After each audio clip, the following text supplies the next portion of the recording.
Hello students, class 11th में आपका जो चैप्टर है फिजिक्स सेकंड का पहला चैप्टर है प्रत्यास्थता वाले में।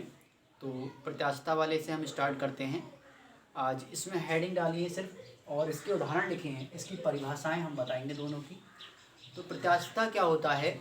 किसी वस्तु पर हम बल लगाते हैं और बल लगाने के बाद वह अपनी आकृति को चेंज कर लेती है। अर्थात कहेंगे किसी वस्तु पर बल लगाकर उसकी आकृति में परिवर्तन करने पर बल को हटा देने पर पुनः अपनी पुरानी स्थिति में आ जाती है।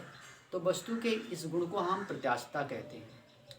प्रत्यास्थता में उदाहरण होगा आपका रबर है जैसे आपका, और स्टेनलेस स्टील है, ब्लेड होता है, और स्प्रिंग है, ये आपका प्रत्यास्थता में आ जाता है। उसके बाद आता है सुघट्ट।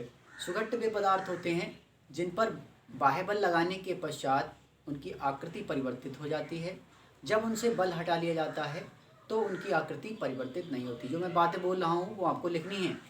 तो दोनों की परिभाषा हमने बता दी। फिर एक बार बताते हैं, सुघट्ट वे पदार्थ होते हैं जिनमें बल लगाने के पश्चात उनकी आकृति तो परिवर्तित हो जाती है, लेकिन बल हटाने के पश्चात उनकी आकृति वैसी ही रहती है। ऐसे पदार्थों को हम क्या कहेंगे? सुघट्ट पदार्थ। उदाहरण है गीली मिट्टी और मोम।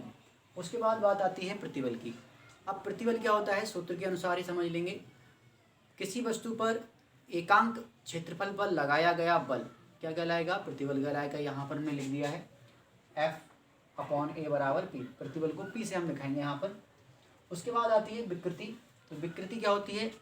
लंबाई में परिवर्तन तथा प्रारंभिक लंबाई के अनुपात को हम विकृति कहते हैं। तो यहाँ देखेंगे लंबाई में परिवर्तन बटे प्रारंभिक लंबाई, इसके अनुपात को हम क्या कह रहे हैं? विकृति। उसके बाद आती है हुक का नियम। तो हुक का नियम क्या होता है? बहुत कम जो है प्रत्यास्थता की सीमा हो, बहुत कम हम उस पर बल लगाएं जिससे कि वो प्रत्यास्थ ना हो, उस समय वस्तु पर लगाया गया जो प्रतिबल होता है, प्रतिबल उसकी विकृति के अनुक्रमानुपाती होता है। यानी कि यहाँ पर प्रत्यास्थता लिखा हुआ है, यहाँ पर होगा आपका प्रतिबल। तो प्रतिबल, स्टॉप करना उसको।